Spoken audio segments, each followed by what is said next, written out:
There were giants in the earth in those days.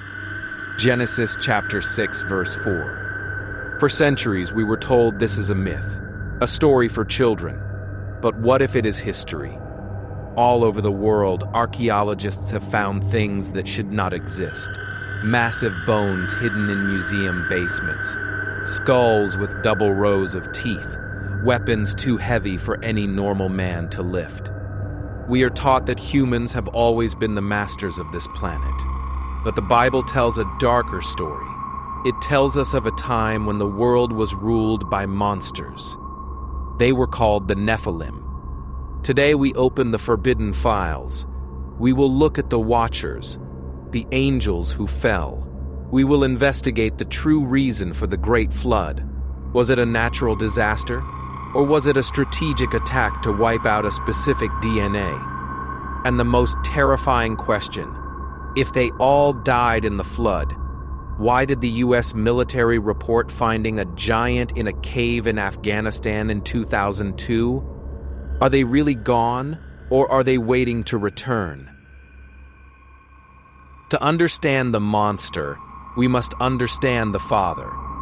The story begins before the flood. The Bible says, "The sons of God saw the daughters of men." In the ancient Hebrew texts, sons of God refers to angels. These were the Watchers.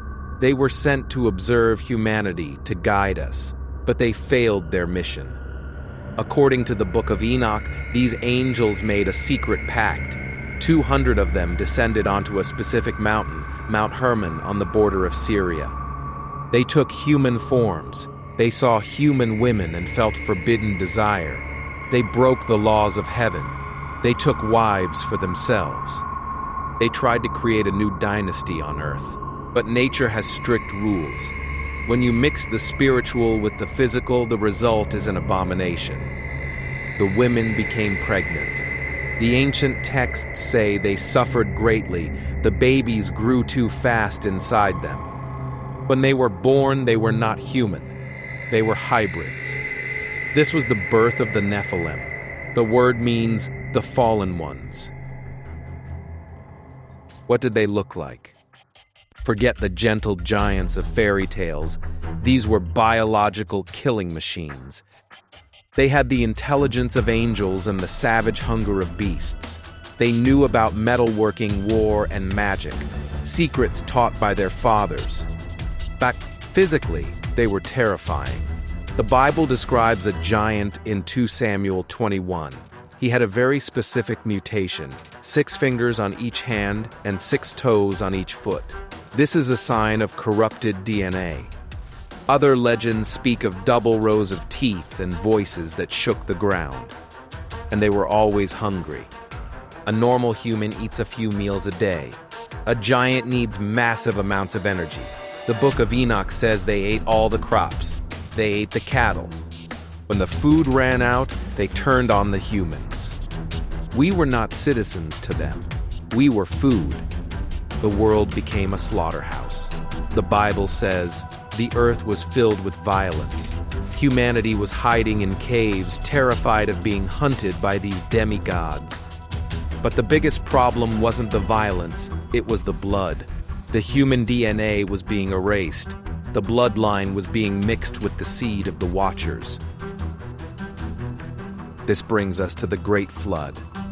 Most people think God sent the rain because people told lies or stole things, but it was much deeper than that. The human race was contaminated. If God waited any longer, there would be no pure humans left. The entire plan for humanity would fail. God chose Noah. Why? The Bible says Noah was perfect in his generations. This refers to his genetics. Noah's family was the last pure human bloodline. The flood was not just a storm. It was a sterilization. It was surgery. To save the patient, the doctor had to cut out the infection. The Nephilim were the infection.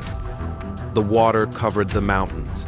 The giants, despite their strength, drowned. Their bodies sank into the mud.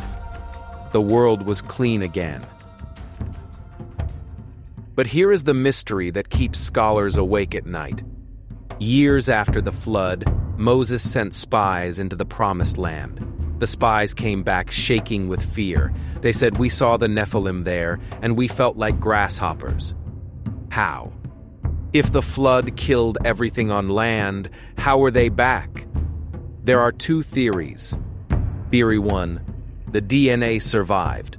Perhaps the gene was carried by one of the wives of Noah's sons. It was dormant, hidden in the blood, and reactivated later. Theory 2, the second incursion. This theory suggests that after the flood, a second group of fallen angels came down.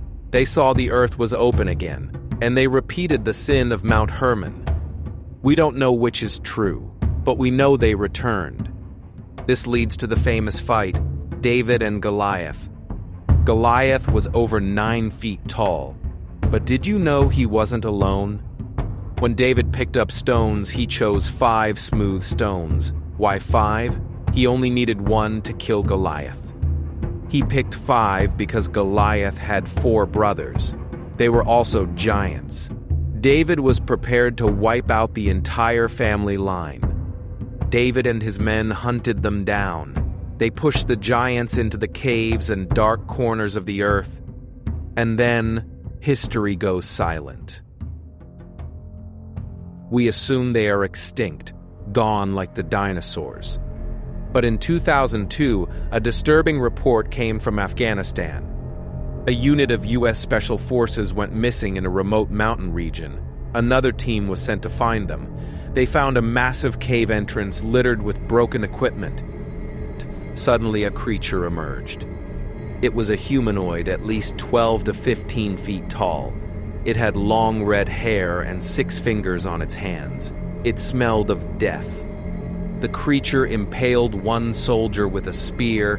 The rest of the squad opened fire with automatic weapons. It took 30 seconds of continuous shooting to bring the giant down. Witnesses say the military loaded the body onto a helicopter. It was so large they had to curl it up. The soldiers were forced to sign non-disclosure agreements.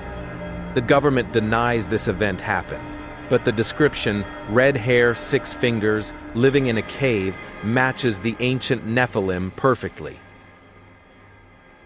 Jesus said, "As it was in the days of Noah, so it will be at the coming of the Son of Man." The days of Noah were defined by the Watchers and the giants. Does this mean they will return? Some theorists believe they are already here, sleeping in stasis chambers in Antarctica, hiding in deep underground military bases, waiting for the signal to rise again. The bones are real. The texts are clear. The only question is, are we ready to face them again? What do you think? Was the Kandahar giant real, or is it just a war story? Tell us your theory in the comments below. Stay safe, and remember to watch the skies.